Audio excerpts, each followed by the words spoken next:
चलिए, तो भारत के भूगोल में आज का टॉपिक है हमारा भारत की सामान्य जानकारी। देखिए, आप सबसे पहले भारत के इस मैप पर ध्यान दीजिए। जो भारत है ये उत्तरी गोलार्ध में स्थित है। कहां पर स्थित है बेटा? उत्तरी गोलार्ध में स्थित है। अब भारत उत्तरी गोलार्ध में स्थित है, तो कल की कक्षा में लगभग मैंने आपको उत्तरी गोलार्ध और दक्षिण गोलार्ध क्या होते हैं ये बताया। मैं आपको समझा देता हूं उसके बारे में कि जो भारत है ये उत्तरी गोलार्ध में है और एशिया महाद्वीप में स्थित है। किस महाद्वीप में स्थित है? एशिया। तो आपसे एक क्वेश्चन पूछ रहा हूं कि भारत एशिया महाद्वीप में है और पूरी दुनिया में मतलब विश्व में कितने महाद्वीप है बेटा? 7 महाद्वीप। ठीक है, कितने महाद्वीप में? 7। ओके, तो हम बात कर रहे हैं कि भारत जो है वो किस गोलार्ध में स्थित है? भारत उत्तरी गोलार्ध में है। तो आप लोग ध्यान दें कि ये जो ग्लोब है, इस ग्लोब पर खींची गई आड़ी रेखा आपकी क्या कहलाती है? अक्षांश रेखा। ठीक है, अक्षांश रेखा कहलाती है। ओके, अब इसके उत्तर वाली रेखा को हम कर्क रेखा कहते हैं, कर्क रेखा कहते हैं, और दक्षिण वाली रेखा को मकर रेखा कहते हैं। ठीक है, मैं आपको बता रहा हूं क्या कि उत्तरी रेखा जिसको हम 23.5 रेखा कहते हैं, ध्यान से समझना, 23.5 अक्षांश रेखा कर्क रेखा, 23.5 दक्षिण अक्षांश रेखा मकर रेखा, और बीच वाली रेखा को हम विषुवत रेखा कहते हैं। बहुत ध्यान से समझना, बड़े शांत तरीके। तो इधर उत्तरी ध्रुव है। कौन सा ध्रुव है? उत्तरी ध्रुव। यहाँ पर जो ध्रुव है उत्तरी ध्रुव है, और यहाँ पर दक्षिण ध्रुव है। क्या नाम है बेटा? दक्षिण ध्रुव। उत्तरी ध्रुव और दक्षिणी ध्रुव। इस विषुवत रेखा से उत्तरी ध्रुव के बीच वाले भाग को हम क्या कहते हैं? उत्तरी गोलार्ध। ध्यान दें, और विषुवत रेखा से दक्षिण ध्रुव के बीच वाले गोलार्ध को हम दक्षिण गोलार्ध। ध्यान देना मेरी बात का। उत्तरी गोलार्ध, दक्षिणी गोलार्ध। हमने एक और रेखा के बारे में चर्चा की। इस रेखा को 66.5 डिग्री रेखा कहते हैं। 66.5 डिग्री रेखा को हम आर्कटिक रेखा कहते हैं। 66.5 डिग्री रेखा को हम आर्कटिक रेखा कहते हैं, और 66.5 डिग्री दक्षिण गोलार्ध की रेखा को हम अंटार्कटिक रेखा कहते हैं। यहां पर आर्कटिक रेखा उत्तरी ध्रुव के पास में और दक्षिण ध्रुव के पास में। अब देखिए कि जैसा कि हम जानते हैं कि भारत के बीचों बीच से कर्क रेखा गुजरती है। क्या गुजरती है? कर्क रेखा। भारत के बीचों से कर्क रेखा 8 राज्यों से गुजरती है बेटा। कितने राज्यों से गुजरती है? 8 राज्यों से। ये होगी कर्क रेखा। ध्यान से समझना, एक एक क्वेश्चन आपके लिए एग्जाम में आएगा। सिंपल है, बहुत ही सरल तरीके से मैं आपको समझा रहा हूं। क्या है कि कर्क रेखा भारत के 8 राज्यों से गुजरती है, बीचों बीच से गुजरती है। तो इस यहाँ पर इस ग्लोब में आप देखें तो इस ग्लोब में आप पाएंगे कि कर्क रेखा तो यहाँ पर है। तो कर्क रेखा यानी कि ये जो भारत है वो आपका इस तरह से। तो इस आधार पर हम कह सकते हैं कि भारत जो है ये कहां पर स्थित है? भारत जो है ये उत्तरी गोलार्ध, ये उत्तरी गोलार्ध में स्थित है। ध्यान देना है। और मैंने बताया कि भारत जो है वो एशिया महाद्वीप कहां पर स्थित है? एशिया महाद्वीप। अब भारत का क्षेत्रफल देखते हैं।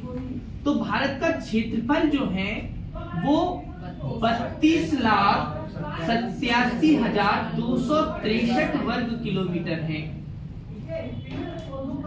आप लोग समझिए, सुनिए ध्यान से। क्या? 32,87,263 वर्ग किलोमीटर है, जो पूरी दुनिया का 2.4% है। कितना है? 2.4% ध्यान रखना। ओके, सुनिए आप, बस आप लोग सुनिए क्या कि भारत का क्षेत्र। अब देखते हैं आगे। भारत के उत्तर में यहाँ पर चीन नाम का एक राज्य है, देश है। यहाँ पर नेपाल, भूटान, बांग्लादेश, यहाँ पर है म्यांमार।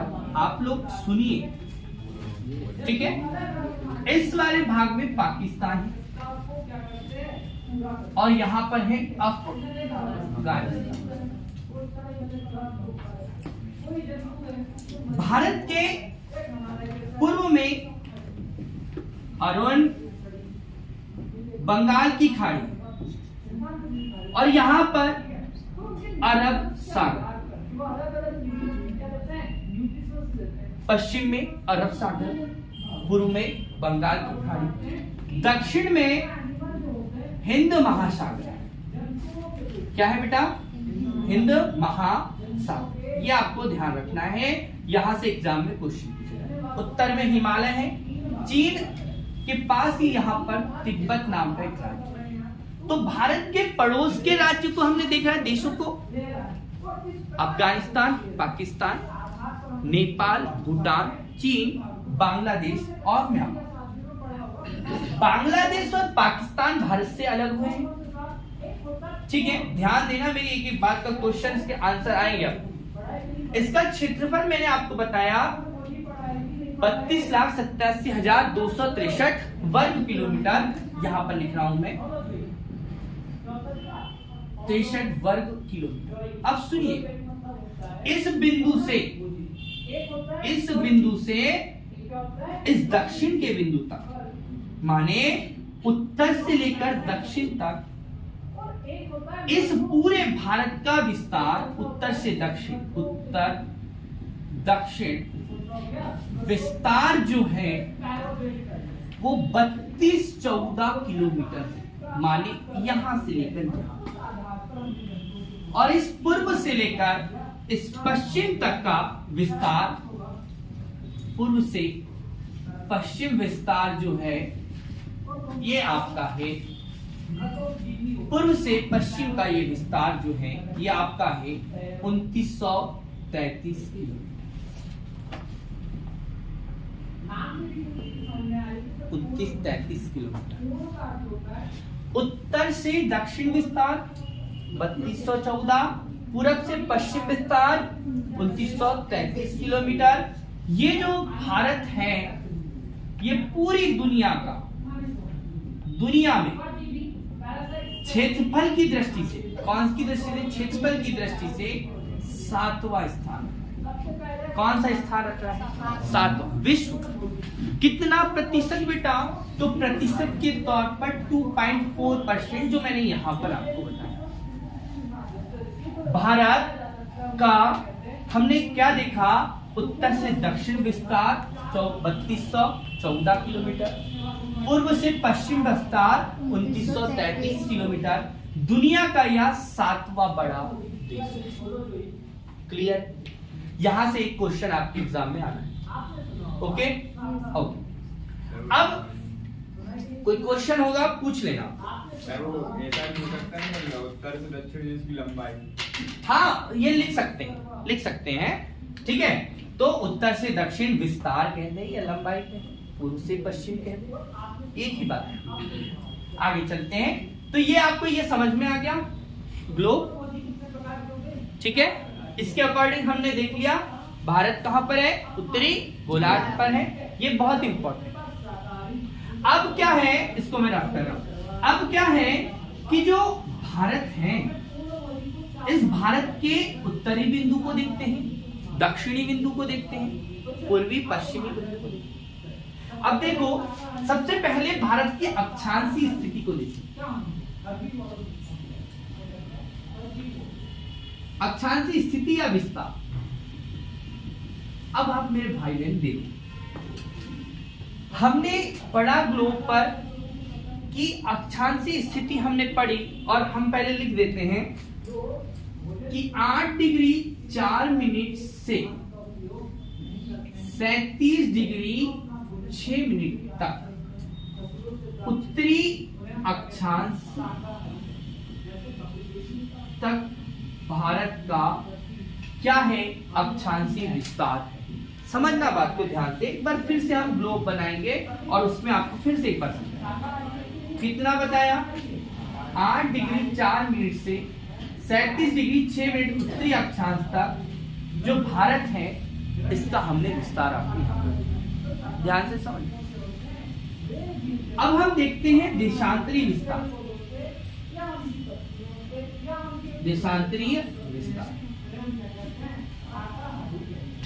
देशांतरीय विस्तार जो है ये 68 डिग्री 7 मिनट से 97 डिग्री 25 मिनट पूर्वी देशांतर है।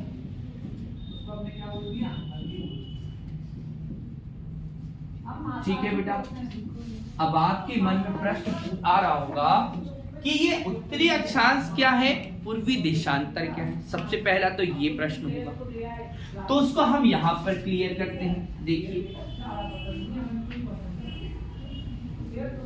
जो ग्लोब है, इस ग्लोब पर खींची गई आड़ी रेखा, हमने बताया था ये रेखा क्षैतिज रेखा, इसको हमने क्या कहा, अक्षांश कहा। और 0 डिग्री अक्षांश को हमने विषुवत कहा। 0 डिग्री अक्षांश रेखा क्या है, विषुवत।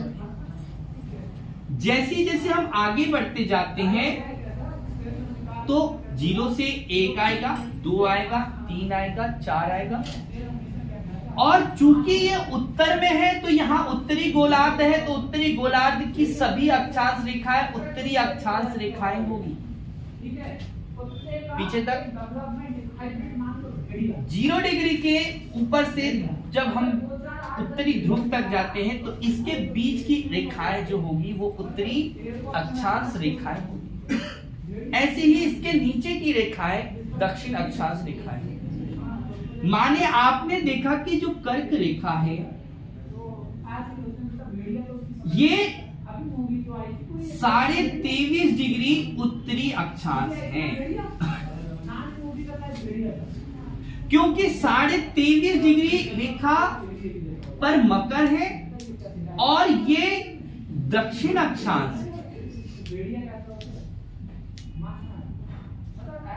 उत्तरी अक्षांश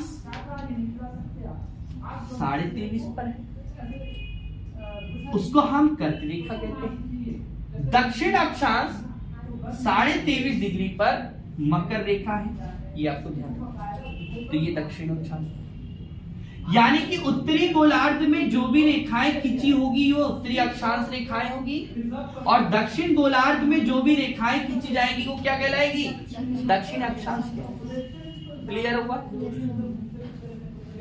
उत्तरी ध्रुव को दक्षिण ध्रुव से मिलाने वाली रेखा को हम क्या कहते हैं, देशांतर। क्लियर है। उत्तरी ध्रुव को दक्षिण ध्रुव से मिलाने वाली रेखा को हम देशांतर कहते हैं। इस देशांतर रेखा के पूर्व वाली रेखाओं को पूर्वी देशांतर कहेंगे या नहीं कहेंगे, कहेंगे। और इधर वाली रेखाओं को हम पश्चिम देशांतर कहेंगे, क्योंकि ये पश्चिम की दिशा में। क्लियर है। तो 0 डिग्री देशांतर से 1 2 3 4 ऐसे जाएंगे तो 68 डिग्री देशांतर आएगी यहां पर ऐसे। 68 के बाद में धीरे जाएंगे तो 97 डिग्री आएगी।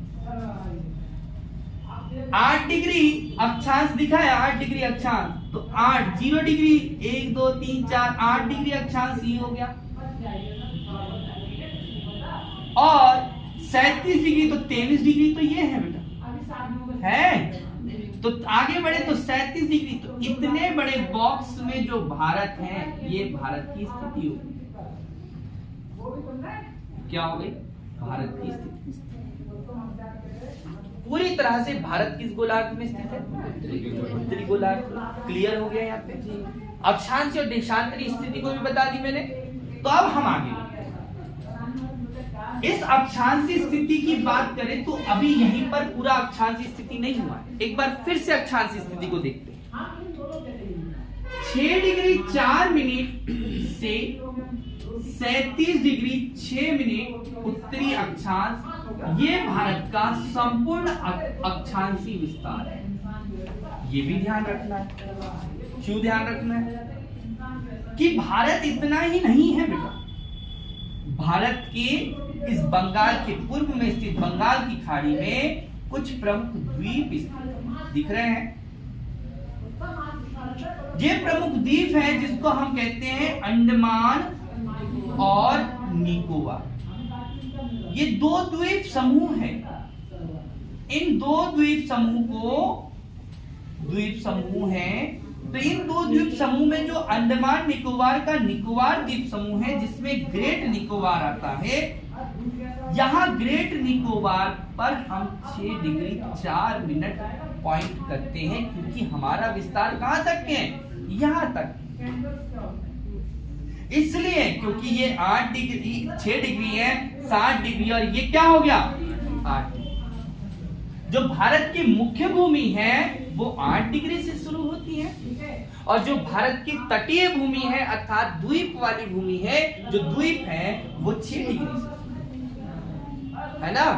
इसलिए भारत का संपूर्ण अक्षांशीय विस्तार 6 डिग्री 4 मिनट से 37 डिग्री 6 मिनट उत्तरी अक्षांश के मध्य में है, और देशांतरी विस्तार 68 डिग्री 7 मिनट से 97 डिग्री 25 मिनट पूर्वी देशांतर में है। और क्लियर मैंने कर दिया है कि खड़ी खींची गई रेखाएं क्या होंगी? देशांतर, और आड़ी खींची गई रेखाएं क्या होंगी? अक्षांश। ये काल्पनिक रेखाएं हैं बेटा, ऐसा नहीं कि ये पृथ्वी पर बनी ही होगी, ये काल्पनिक। ओके, आगे बढ़ते हैं। ठीक है, ये समझ में आ गया? मैंने फिर से समझा दिया। अब देखते हैं आगे। 8 डिग्री रेखा यहां पर भी 8 डिग्री 4 मिनट। इस पॉइंट को हम कहते हैं कैप कैमोरी। क्या कहते हैं? कैप कैमोरी, जो कन्याकुमारी में स्थित है। कन्याकुमारी अंतरिक्ष, कैप कैमोरी, कन्याकुमारी अंतरिक्ष। कहां पर है कन्याकुमारी? किस राज्य में आती है? तो तमिलनाडु राज्य में कन्याकुमारी आती है। भारत का दक्षिणतम बिंदु, जो मुख्य भूमि है उसका दक्षिण बिंदु जो है वो कन्याकुमारी है। स्वामी विवेकानंद के लिए रॉक मेमोरियल का निर्माण वहां पर किया गया है, आप लोगों को यदि ध्यान हो तो। अभी 12 जनवरी गई है ना, राष्ट्रीय युवा दिवस मनाया गया। स्वामी विवेकानंद का जन्म 12 जनवरी 1863 को हुआ था। उनके लिए हम युवा दिवस मनाते। ठीक है, तो ये आपको ध्यान रखना। तो कन्याकुमारी, कैप कैमोरी भारत का दक्षिण बिंदु। कौन सा बिंदु बेटा? दक्षिण। ठीक है, लिख देते हैं। और जैसे ही हम आगे बढ़ते हैं, यहां पर दक्षिण बिंदु, अभी और आगे लिखूंगा मैं दक्षिण बिंदु। जैसे ही हम आगे बढ़ते हैं तो हम ऊपर की ओर बढ़ेंगे। 8 से 9, 10, 11, 13, 23 पर आए तो ये क्या गई? 23.5 डिग्री जो है आपकी कौन सी रेखा है बेटा? ये कर्क रेखा है, 23.5 डिग्री। ये आपको ध्यान रखना है। बांग्लादेश से भी गई है बेटा, है ना, बांग्लादेश से भी गई कर्क। आगे बढ़े 23, 24, 25, 26 और आगे जाते हैं तो क्या मिलता है? 37 डिग्री 6, और ये भी उत्तरी अक्षांश। ओके, इस बिंदु को कहते हैं इंदिरा कॉल। इंदिरा, ध्यान से समझ, क्या कहते हैं? इंदिरा कॉल। जो भारत का उत्तरतम बिंदु है, उत्तरी बिंदु है, उसे हम इंदिरा कॉल। कहां पर स्थित है? लद्दाख। कहां पर? लद्दाख। ये कौन सा राज्य है? लद्दाख एक केंद्र शासित प्रदेश है उत्तर में, हिमालय पर्वत पढ़ेंगे तो लद्दाख। क्या है? इंदिरा कॉल। कितने नंबर पर? 35 डिग्री 6 मिनट उत्तरी अक्षांश पर आपको कोई मिल रहा है, वो क्या नाम है? इंदिरा। और कन्याकुमारी, केप कैमोरी, ये आपका दक्षिण बिंदु। 8 दक्षिण में भी एक दक्षिणतम बिंदु है, वो जो बाद में हम पढ़ेंगे। अभी देख लेते हैं। उत्तरी बिंदु हो गया, दक्षिणी बिंदु हो गया, और अब हम पढ़ते हैं दक्षिणतम बिंदु। कौन सा बिंदु? दक्षिणतम। देखो बेटे, ये हमने एक छोटा सा मैप बनाया, ये 8 डिग्री है, लेकिन हमारा अंडमान निकोबार द्वीप समूह का विस्तार यहां तक के है, तो ये भी हमारा ही हुआ ना। तो हमारा यहां तक के तो कहां तक है? 6 डिग्री 4 मिनट तक। तो इसको हम कहेंगे दक्षिण बिंदु। क्या कहेंगे? दक्षिण। वो भी किसका? मुख्य भूमि का। मुख्य भूमि का दक्षिण बिंदु। और ये क्या होगा? दक्षिणतम बिंदु। दक्षिणतम बिंदु, ये दक्षिण बिंदु और ये दक्षिणतम बिंदु, और दक्षिणतम बिंदु का नाम है इंदिरा पॉइंट। इंदिरा पॉइंट, इसका नाम क्या बताया? क्लियर रखना, भूलना नहीं, कंफ्यूज नहीं होना। ऊपर लिखा है, क्या लिखा? इंदिरा पॉइंट। ये क्या है? उत्तरी बिंदु। दक्षिण बिंदु केप के मोड़, लेकिन दक्षिणतम बिंदु इंदिरा पॉइंट कहां पर है? ग्रेट निकोबार। कहां पर है? ग्रेट निकोबार। 6 डिग्री 4 मिनट दक्षिण अक्षांश ग्रेट निकोबार द्वीप समूह पर स्थित है। ये आपको ध्यान रखना है, यहां से एग्जाम में प्रश्न पूछा। ठीक है, तो इंदिरा पॉइंट याद रखना है, यहां पर 6 डिग्री 4 मिनट दक्षिणतम। ठीक, क्लियर है? उत्तरतम बिंदु इंदिरा। अब आगे देखो कि अगर देशांतरी विस्तार की बात करें तो 68 डिग्री 7 मिनट से 97 डिग्री 25। ये जो आप यहां पर देखते हैं, आपका 68 डिग्री, ये वाला भाग हो गया 68 डिग्री 7 मिनट से धीरे धीरे हम आगे बढ़ते हैं, तो आपका इस वाले बिंदु पर पहुंचते हैं तो 97 डिग्री 25 मिनट हमारा पूर्वी देशांतर बिंदु है। क्लियर हो रहा है? और जो पूर्वी देशांतर बिंदु है, ये पूर्वी देशांतर बिंदु को हम कीवीतु या ब्लांगू। ध्यान देना कि ये पूर्वी बिंदु है और ये हमारा पश्चिमी बिंदु। कौन सा बिंदु? पश्चिमी। ये उत्तरी बिंदु, ये दक्षिणी बिंदु, और ये हमारा 5वां नंबर का ये सबसे लास्ट में है क्या? इंदिरा पॉइंट, जिसको हम कह रहे हैं, जो कहां स्थित है? ग्रेट निकोबार पर।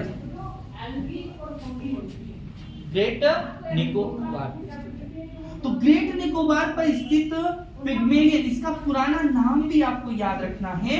पुराना नाम पिग्मेलियन पॉइंट। क्या है? Pygmalion point. Great Nicobar 6 degree 4 minute उत्तर बिंदु, पूर्वी बिंदु और पश्चिम। अब इस पश्चिमी बिंदु का नाम लिख लो, ध्यान देना, गौर से देखो बेटा, क्या है? गौर माता। कहां पर है? तो इस क्षेत्र में कच्छ का रण है और सर्करिक है। क्या है? सर्करिक। सर्करिक रेखा है बेटा। कौन सी रेखा है? सर्करिक रेखा है, और ये भारत और पाकिस्तान के बीच में। भारत और पाकिस्तान। गौर माता। क्या बेटा? गौर माता। ठीक है, ये सर्किल गुजरात, ठीक है, याद रखना कौन से राज्य में है? गुजरात। पश्चिम और पूर्वी। क्लियर हो गया? यहां से क्वेश्चन आपके आने, इसीलिए हमने इसकी अक्षांशी, देशांतरी और पूर्वी हमने भाग पूरा देख लिया, क्षेत्रफल बता दिया, क्वेश्चंस कहां से आने हैं, एक एक क्वेश्चंस पर हमने बात कर ली है। क्या अब हम बात करते हैं हमारे पड़ोसी देश। पड़ोसी देश में अगर हम बात करें, जो भारत के उत्तर में चीन स्थित है, चीन ने तिब्बत पर अधिकार करके रखा है। चीन नेपाल, भूटान, बांग्लादेश, म्यांमार, पाकिस्तान और अफगानिस्तान। सर्वाधिक सीमा बांग्लादेश से लगती है। जो बांग्लादेश है वो भारत के साथ 40-96 किलोमीटर की सीमा बनाता है। भारत बांग्लादेश के साथ 40-96 किलोमीटर की सीमा को बनाता है। चीन के साथ 34-88 किलोमीटर की सीमा बनाता है। वर्ग नहीं लगाना, ओनली किलोमीटर। नेपाल के साथ 1751 किलोमीटर की सीमा बनाता है। भूटान के साथ 699 किलोमीटर की सीमा बनाता है। म्यांमार के साथ भारत की सीमा 1643 किलोमीटर की बनती है। पाकिस्तान के साथ हमारी सीमा भारत की 33-23 किलोमीटर बनती है। और अफगानिस्तान के साथ भारत की 106 किलोमीटर की सीमा बनती है। कहने का मतलब ध्यान से समझना कि भारत के साथ सर्वाधिक सीमा साझा करने वाला कोई देश है तो कौन सा है? और सबसे कम सीमा वाला है अफगानिस्तान। भारत की सीमा सर्वाधिक 40-96 किलोमीटर बांग्लादेश में लगती है। आपके दूसरे नंबर पर 34-88 किलोमीटर चीन के साथ, नेपाल के साथ 33-23 किलोमीटर, अफगानिस्तान के साथ 106 किलोमीटर, 1751 नेपाल, 699 भूटान और 1643 म्यांमार। भारत की कुल स्थलीय सीमा की बात करें तो 15,200 किलोमीटर की कुल स्थलीय सीमा है। इन सब को जोड़ोगे आप तो आपको मिलेगा 15,200। भारत की क्या है ये? स्थलीय सीमा। ठीक है। और भारत की जलीय सीमा की बात करें तो 7,516.6 किलोमीटर जो है ये भारत की जलीय सीमा है। जलीय सीमा का मतलब क्या हो रहा है बेटा?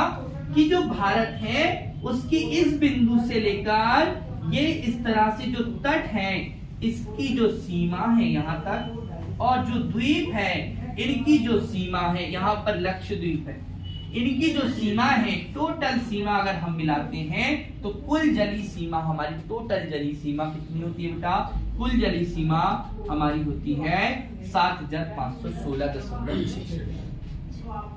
अब आगे देखें कि यदि कुल जलीय सीमा ना होकर मुख्य तट की सीमा देखें, मुख्य तटीय सीमा की बात करें तो मुख्य तटीय सीमा जो है वो 6100 किलोमीटर। कितनी है बेटा? 6100 बच जाएगा।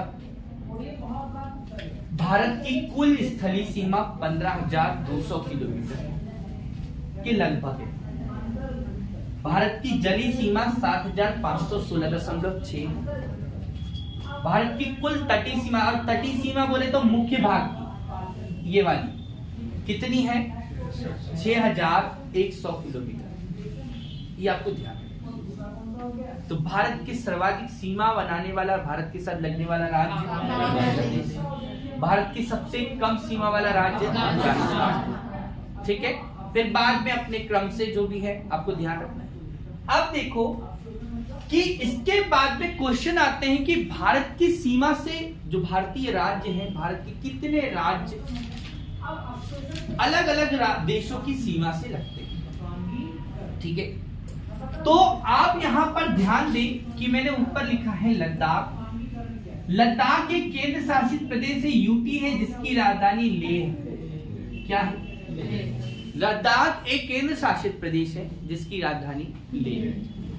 इसके बाद एक राज्य आता है केंद्र शासित प्रदेश जम्मू एंड कश्मीर। इसके बाद हिमाचल प्रदेश आता है। हिमाचल प्रदेश जम्मू एंड कश्मीर की राजधानी श्रीनगर है। हिमाचल प्रदेश उत्तर में स्थित, इसकी दो राजधानी है, एक है शिमला और एक है धर्मशाला। कितनी राजधानी है बेटा? दो, शिमला और धर्मशाला। यहाँ पर ये एक राज्य है। यूके उत्तराखंड, इसकी राजधानी देहरादून। इसकी हमने बताया शिमला, ठीक है, याद रखना है। उत्तराखंड,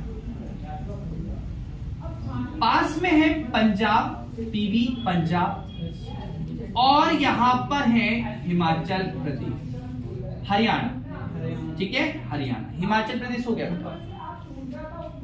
और पंजाब और हरियाणा के बीच में है सी चंडीगढ़। पंजाब की राजधानी चंडीगढ़, हरियाणा की राजधानी चंडीगढ़, और चंडीगढ़ की राजधानी चंडीगढ़, ठीक है।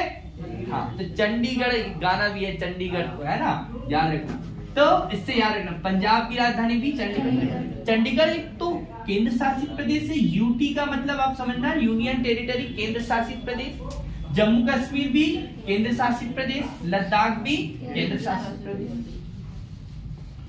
तो हरियाणा की पंजाब की राजधानी होगी। अब हम बात करते हैं मध्य प्रदेश की। मध्य प्रदेश जो है, इसकी राजधानी आपको पता है क्या है बेटा? भोपाल। तो मध्य प्रदेश के पास आसपास देखना है, मध्य प्रदेश, राजस्थान, राजस्थान की राजधानी जयपुर है या नहीं है? गुजरात, गुजरात की राजधानी गांधीनगर, ठीक है, गांधीनगर, गांधी जी के नाम पर रखे हैं गांधीनगर, गांधी। ये एमपी, एमपी की बता दी क्या? भोपाल, जाना ही नहीं है, आपको पता ही है, ठीक है। ये यूपी, यूपी में क्या है? लखनऊ, क्या है? लखनऊ। आप मुस्कुराइए, आप कहां हैं? लखनऊ, ठीक है, तो लखनऊ, ठीक है। इसके बाद यहां पर है आपका बिहार की राजधानी है पटना, बिहार, पटना। मध्य प्रदेश से अलग हुआ राज्य क्या नाम है? छत्तीसगढ़, राजधानी रायपुर, ठीक है, रायपुर, नया रायपुर, याद रखना, इसको अटल नगर भी कहते हैं। अब यहां पर आगे बढ़ते, ये है महाराष्ट्र, राजधानी क्या भैया? मुंबई, मुंबई, ठीक है, पहले इसको बंबई कहते थे। अब एक अलग हुआ है राज्य जिसका नाम है तेलंगाना।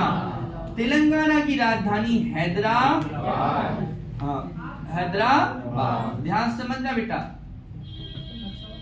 ये क्या है? झारखंड, और झारखंड की राजधानी है रांची, सांची कहूं है क्या? रांची।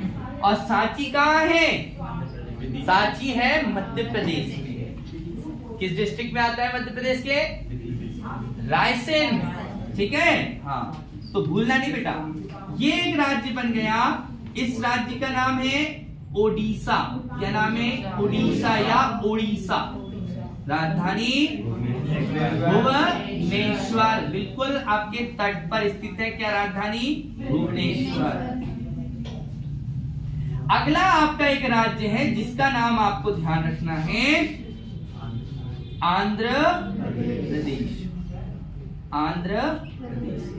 आंध्र प्रदेश की राजधानी वर्तमान में तो हैदराबाद है, लेकिन आगे जाकर क्या बननी है? अमरावती। अभी प्रेजेंट में क्या है? हैदराबाद। 2024 में राजधानी क्या बननी है? अमरावती, ठीक है।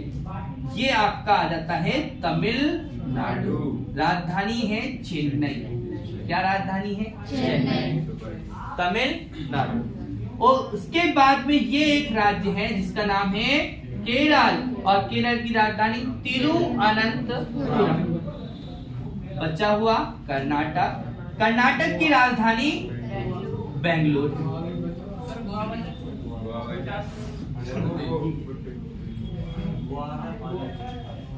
कर्नाटक की राजधानी आपको याद रखना है बेंगलुरु है।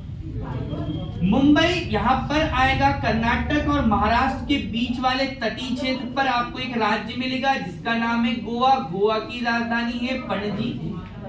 क्या है? पणजी, ठीक है। अभी इतने राज्य आपको ध्यान रखना है, इतने ही राज्य इस क्षेत्र में है, पूरे इस वाले भारत वाले भाग में।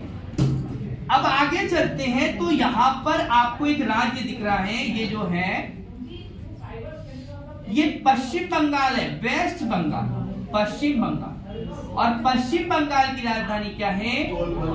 कोलकाता है या कोलकाता।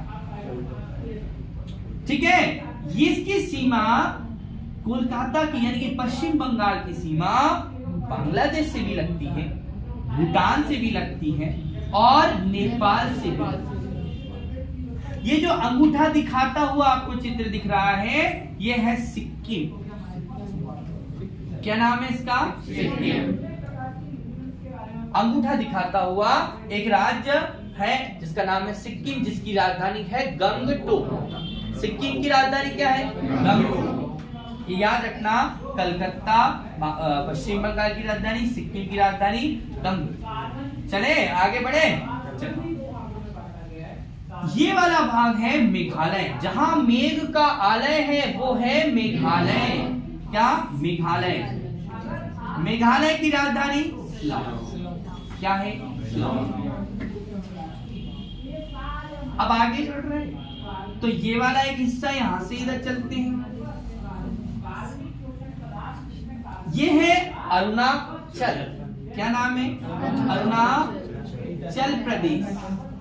और अरुणाचल प्रदेश में बहुत सारी है ईंटों के बने हैं नगर। क्या है इसकी राजधानी? ईटानगर। ठीक। अरुणाचल प्रदेश के नीचे एक राज्य है जिसका नाम है नागालैंड। क्या है? नागालैंड। कोई नहीं है। क्या है? कोहिमा। क्या नाम है? कोहिमा। कोहिमा इसकी राजधानी। मन में है पुर, मणिपुर। हाँ, यहाँ पर याद रखना है मणिपुर। मणि माने पैसे। ठीक है, मणिपुर। क्या है इसकी राजधानी? इम्फाल। कोहिमा, इम्फाल, शिलांग।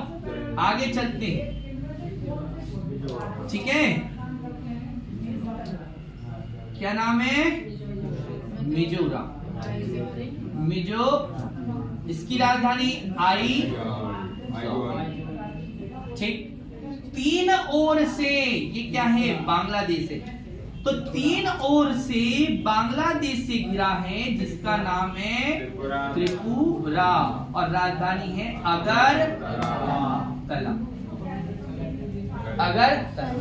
त्रिपुरा की राजधानी अगरतला। अब जो खाली खाली दिख रहा है ना बेटा, ये खाली सा, ठीक है, तो ये क्या है?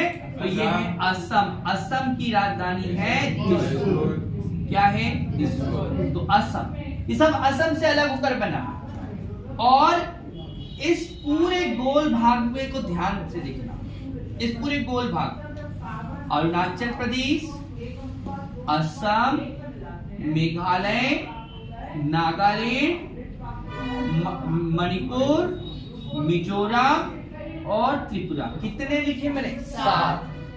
अरुणाचल प्रदेश, असम, मेघालय, नागालैंड, मणिपुर और त्रिपुरा। ठीक है, इनको सभी को 7 सिस्टर्स कहते हैं। क्या कहते हैं? 7 सिस्टर्स कहते हैं। इन सभी राज्यों को पूर्वोत्तर राज्य कहते हैं। क्या कहते हैं? पूर्वोत्तर राज्य कहते हैं। ये आपको ध्यान रखना है। सभी राज्यों को पूर्वोत्तर राज्य कहते हैं, 7 सिस्टर्स कहते हैं। सभी राज्य मेघालय, अरुणाचल प्रदेश, असम, नागालैंड, मणिपुर, मिजोरम और त्रिपुरा। त्रिपुरा की सीमा बांग्लादेश के से तीनों ओर से बांग्लादेश से घिरी हुई है। ठीक है, अब यहां पर आप ध्यान देना, अब आपको ध्यान देना, मिजोरम, मणिपुर, नागालैंड और अरुणाचल प्रदेश की सीमा ही म्यांमार से लगती है। किससे लगती है? म्यांमार से लग रही है। यही राज्यों की सीमा लगती है। बांग्लादेश जो है बीडी, बांग्लादेश की सीमा पश्चिम बंगाल, असम, मेघालय, त्रिपुरा और मिजोरम 5 राज्यों से लगती है। देख लो ध्यान से, एक बार फिर से बता रहा हूं। बांग्लादेश की सीमा पश्चिम बंगाल, असम, मेघालय, त्रिपुरा और मिजोरम से। भूटान की बात करें तो भूटान की सीमा 4 राज्यों से लगती है। सिक्किम, पश्चिम बंगाल, वेस्ट बंगाल, असम और नेपाल की सीमा 5 राज्यों से लगती है। उत्तराखंड, उत्तर प्रदेश, बिहार, पश्चिम बंगाल और सिक्किम। लग रही है? नेपाल से लग रही है? ध्यान से देख रहे हो आप लोग? ठीक है। इसके बाद नेपाल की सीमा 5 से लगती है। चीन की बात करें तो चीन की लद्दाख, हिमाचल प्रदेश, उत्तराखंड, सिक्किम और अरुणाचल प्रदेश। ध्यान दे, क्योंकि यूपी, बिहार, पश्चिम बंगाल तो नीचे दब गए ना नेपाल, भूटान के कारण, लेकिन ऊपर से कौन है? चीन है। तो चीन की सीमा उत्तराखंड, हिमाचल प्रदेश, लद्दाख मतलब लेह लद्दाख और सिक्किम, 5 राज्यों से। अब चले पाकिस्तान। पाकिस्तान ये हमारा पड़ोस में है। पाकिस्तान तो गुजरात, राजस्थान, पंजाब, जम्मू कश्मीर और 3 राज्य और 2 यूनियन टेरिटरी यानी कि केंद्र शासित प्रदेशों की सीमा इससे लग रही है, तो पाकिस्तान के साथ लग रही। अब अफगानिस्तान की बात करें तो अफगानिस्तान के साथ में 106 किलोमीटर की सीमा लद्दाख राज्य पर। क्लियर है? क्वेश्चन यहां से आने तय है, कौन सा राज्य किसकी सीमा बना रहा है। अब देखो, ऐसे भी राज्य हैं जिनकी सीमा किसी भी देश से नहीं लग रही है और जिनकी सीमा किसी भी तट से नहीं लग रही है। अब देखो, पहले देखते हैं तटीय राज्य। तटीय राज्य में अभी हमने पूरे केंद्र शासित प्रदेश नहीं देखे हैं। पूरे केंद्र शासित प्रदेश देख लो, कितने हैं? 8। देखिए, 28 राज्य और 8 केंद्र शासित देखना है तो यूनियन टेरिटरी 1 लद्दाख, दूसरा जम्मू कश्मीर, तीसरा चंडीगढ़ बेटा, चंडीगढ़, और चौथा दिल्ली, 5वां लक्षद्वीप, छठवां अंडमान निकोबार। यहाँ चेन्नई के बाद है के पास में है पांडिचेरी और एक है द्वीप दमन, दादर, नगर हवेली। तो ये है, इनकी राजधानी है सिलवासा। इनकी राजधानी क्या है? सिलवासा। ठीक है। कि आपकी लक्षद्वीप की राजधानी क्या है? कवरत्ती। पांडिचेरी की पांडिचेरी और अंडमान निकोबार द्वीप समूह की राजधानी पोर्ट ब्लेयर। तो ये आपको ध्यान रखना है, यहां से एग्जाम में प्रश्न पूछा जाए। ठीक है। तो कितने राज्य तट से लगे हैं? गुजरात, महाराष्ट्र, गोवा, कर्नाटका, केरला, तमिलनाडु, आंध्र प्रदेश, उड़ीसा और पश्चिम। तो भारत के 9 राज्य जो है वो तटीय सीमा को लगते हैं। कितने राज्य? और 4 केंद्र शासित प्रदेश, एक अंडमान, दूसरा लक्षद्वीप, तीसरा दमन द्वीप वाला और चौथा पांडिचेरी। तो 4 राज्य क्या है? केंद्र शासित प्रदेश जो जलीय सीमा से लगते हैं। 9 राज्य जो जलीय सीमा से लगते हैं, नाम बताया? गुजरात, महाराष्ट्र, गोवा, कर्नाटक, केरल, तमिलनाडु, आंध्र प्रदेश, उड़ीसा, पश्चिम। क्लियर हुआ? अब आप ध्यान से देखो इस मैप को और ये पता करो कि ऐसे कौन से राज्य हैं जो ना तो जलीय सीमा से लगे हैं, ना तो किसी स्थलीय सीमा के अंतरराष्ट्रीय राज्यों से लगे, देशों से लगे। बताओ, देखो ध्यान से। मध्य प्रदेश है तो इसको हम क्रॉस कर रहे हैं, मध्य प्रदेश। छत्तीसगढ़ राज्य दिख रहा है आपको, ये क्रॉस किया। झारखंड राज्य दिख रहा है, 5 राज्य आना चाहिए बेटा। तेलंगाना दिख रहा है, 5, 4 और एक और दिख रहा है। ध्यान से देखो, दिल्ली चेन्नई के बीच, दिल्ली चेन्नई के बीच राज्यों की बात कर रहे हैं बेटा, केंद्र शासित प्रदेश की नहीं, हरियाणा। राज्यों की बात कर रहे हैं हम, हरियाणा। तो 5 ऐसे राज्य हैं जो ना तो किसी अंतरराष्ट्रीय सीमा को लगते हैं, ना ही किसी जलीय सीमा से। तो इस तरह से अब हम एक प्रश्न हमने शुरू में कहा था कि भारत के मध्य से कर्क रेखा गुजरती है कितने राज्यों से? 8 राज्यों से। अपन 8 राज्य देखते हैं, ठीक है, गुजारे। तो ये गुजरात, राजस्थान, मध्य प्रदेश, छत्तीसगढ़, झारखंड, पश्चिम बंगाल, त्रिपुरा और 1 2 अभी हम आगे से लेते हैं 1 2 3 4 5 6 7 और 8 गुजरी। तो 8 राज्यों से आपकी कर्क रेखा गुजर रही है। तो यहां से आपके एग्जाम में प्रश्न आना है। ये हुआ सामान्य भारत के भूगोल की जानकारी।